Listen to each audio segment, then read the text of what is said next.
خوش آمدید کہتا ہوں اور آپ کا شکریہ ادا کرتا ہوں کہ آپ آج کابینہ کی میٹنگ کے لیے تشریف لائے۔ حالیہ دنوں میں بعض بڑے اہم واقعات ہوئے۔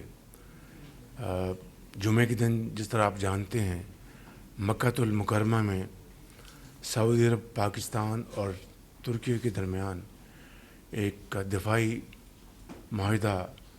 وہاں پر سائن کیا گیا، جس میں کراؤن پرنس محمد بن سلمان اور ترکی کے پریزیڈنٹ جناب طیب اردوان اور میں نے پاکستان کے بہاف پہ اس معاہدے کے اوپر دستخط کیے۔ اس سے پہلے آپ جانتے ہیں پچھلے سال پاکستان اور سعودی عرب کا ایک دفاعی معاہدہ ہوا تھا، تو پاکستان اور ترکی کے درمیان دہائیوں سے ارینجمنٹس موجود تھے، اور پاکستان کے عوام اور پاکستان کی افواج کو اللہ تعالیٰ نے عزت بخشی تھی کہ وہ سعودی آرم فورسز کے ساتھ مل کر جو دنیا کے انتہائی ہولیسٹ پلیسز ہیں مکہ المکرمہ، مدینہ المنورہ، ان کی حفاظت کے لیے پاکستان کے عوام اور افواج اپنے سعودی بھائیوں کے ساتھ مل کر یہ ذمہ داری ہمیشہ نبھاتے رہے۔ پچھلے سال اللہ کے فضل و کرم سے اس ارینجمنٹ کو ہم نے ایک آفیشل اس کو کیا تاکہ ایک پراپر ایگریمنٹ سائن ہوا۔ اس جمعے کو یہ اس کی ایک اور ایکسٹینشن ہے کہ ٹرائی لیٹرل ایگریمنٹ سائن ہوا، جس کا مقصد یہ ہے کہ خطے میں امن، ترقی اور خوشحالی کو فروغ دیا جائے۔ اس کا مقصد قطعاً یہ نہیں کہ کوئی ایگریشن ہو، it is entirely for defensive purposes, for peace, tranquility and progress in the region، نہ صرف ان تین ممالک کے درمیان بلکہ پوری جو مسلم امہ ہے اس کے لیے یہ میں سمجھتا ہوں کہ یہ معاہدہ انتہائی باعث تقویت ہے۔ اس حوالے سے میں یقیناً deputy prime minister Ishaq Dar صاحب کو اور خصوصی طور پر میں فیلڈ مارشل سید عاصم منیر صاحب کو بھی اس حوالے سے مبارکباد دینا چاہتا ہوں کہ انہوں نے اس معاہدے کے لیے، اور یہ معاہدہ کوئی آج کی بات نہیں ہے، یہ پچھلے کئی سال سے اس کے اوپر کاوشیں جاری تھیں، جو کہ اس جمعے کو الحمدللہ وہ پایہ تکمیل تک پہنچی۔ اور پچھلے دنوں میں بدقسمتی سے پاکستان کے بعض علاقوں میں دہشت گردوں نے دہشت گردی کا بازار گرم کیا۔ ہنگو میں ہمارے بہت پولیس والے شہید ہوئے، سوات میں ہمارے جوان شہید ہوئے، میجر حافظ احسان الہی نے جام شہادت نوش کیا، اسی طریقے سے کیپٹن حمزہ اکرم انہوں نے پاکستان کے لیے اپنے خون کا نذرانہ پیش کیا، اور اسی طریقے سے ڈی ایس پی دیار خان انہوں نے اس دھرتی کے لیے اپنے خون کا نذرانہ پیش کیا، اور پاکستان کے لاکھوں ہزاروں بچے اور بچیاں ان کو بچاتے ہوئے اپنے بچوں کو وہ یتیم کر گئے، اور پاکستان کی حفاظت کا انہوں نے اپنا جو فرض انتہائی جوانمردی اور دلیری اور بہادری سے ادا کیا۔ ہمیں آج ان سب کے لیے ہاتھ اٹھا کر اللہ تعالیٰ کے حضور ہمیں دعا کرنی ہے۔ اس کے ساتھ ہی ہمارے ایک انتہائی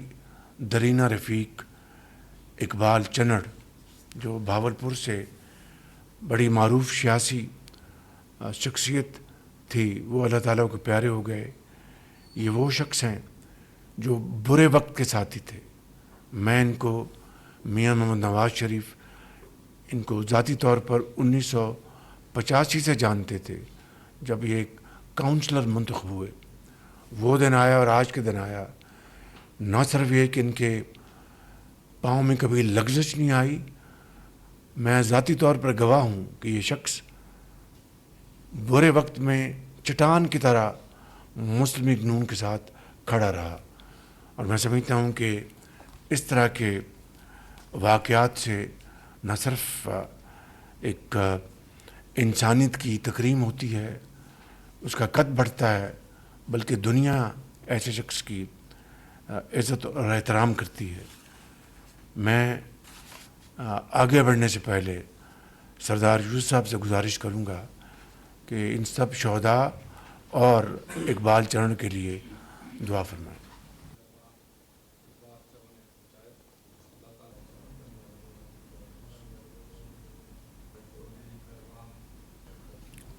آگے بڑھنے سے پہلے میں یہ کہوں گا کہ جو فتنہ الخوارج ہیں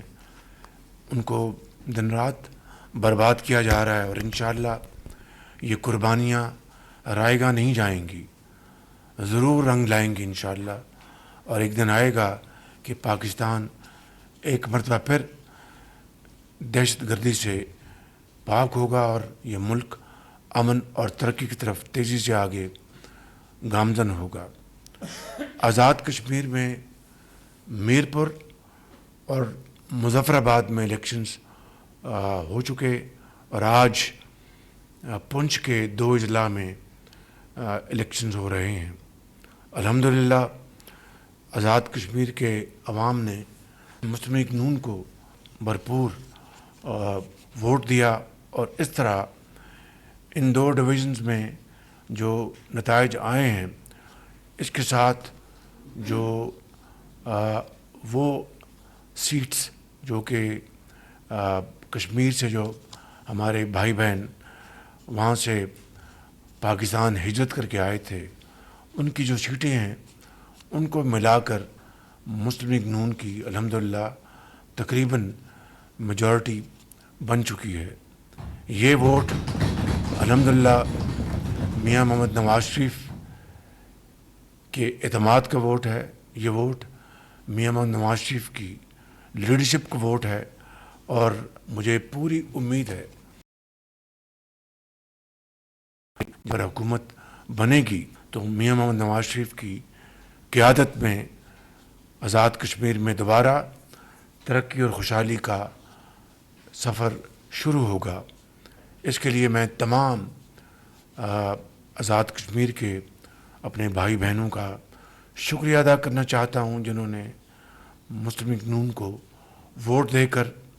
ہم پر اعتماد کیا، اور انشاءاللہ ہم ان کے اعتماد پر پورا اترنے کی کوشش کریں گے۔ کسی بھی مہذب معاشرے میں لا قانونیت کی اجازت نہیں دی جا سکتی۔ اگر کوئی مطالبہ ہے، اگر کوئی معاملات ہیں، ان کو میز پر بیٹھ کر بات چیت کے ذریعے حل کرنا چاہیے۔ اسی حوالے سے میں یہ عرض کروں گا، اور آپ کو اچھی طرح علم ہوگا کہ یہ وہاں پر جن لوگوں نے وہاں پر جان بوجھ کر معاملات کو خراب کیا، وہ اغیار کے اشاروں پر یہ کام کر رہے تھے جس کے واضح ثبوت ہیں، لیکن اس کے باوجود وہاں پر ہم نے آل پارٹیز کانفرنس کا انعقاد کروایا الیکشن سے پہلے مظفر آباد میں، جس میں تمام پارٹیز شریک ہوئیں ماں سوائے ایک پارٹی کے۔ وہاں پر بڑی بھرپور گفتگو ہوئی، ہر ایسپیکٹ کے اوپر ڈسکشن ہوئی، اور یہ طے پایا کہ جن کو یہ اعتراض تھا کہ جو مہاجرین کی سیٹیں ہیں ان میں رد و بدل کرنا چاہیے، ان کو کم کرنا چاہیے یا ختم کرنا چاہیے، تو ان کو یہ بڑی صائب رائے دی گئی کہ آپ الیکشنز ہونے دیں اور پھر نئی اسمبلی میں اپنا یہ جو مقدمہ لے آئیں۔ اگر میجورٹی آپ کے ساتھ ہے تو معاملہ ختم، آئین اور قانون کی روح سے وہ معاملہ اسی طریقے سے طے ہو جائے گا۔ تمام باتیں طے ہو گئیں،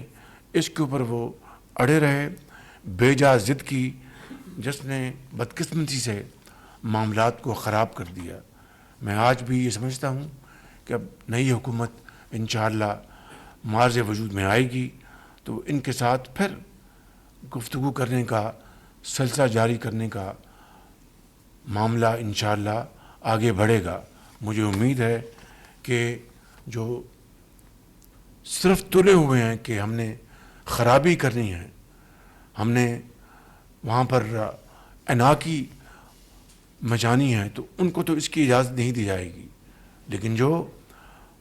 امن کے ساتھ اور تحمل کے ساتھ، برداشت کے ساتھ معاملات کے اوپر بات چیت کرنا چاہتے ہیں، تو انشاءاللہ ان کے لیے نئی حکومت یہ موقع مہیا کرے گی. جشن آزادی کی آمد ہے اور پوری قوم اس کو شاہ شان منانے کے لیے بھرپور تیاریاں کر رہی ہیں. حکومت پاکستان اور تمام صوبے مل کر عوام کے ساتھ انشاءاللہ 14 اگست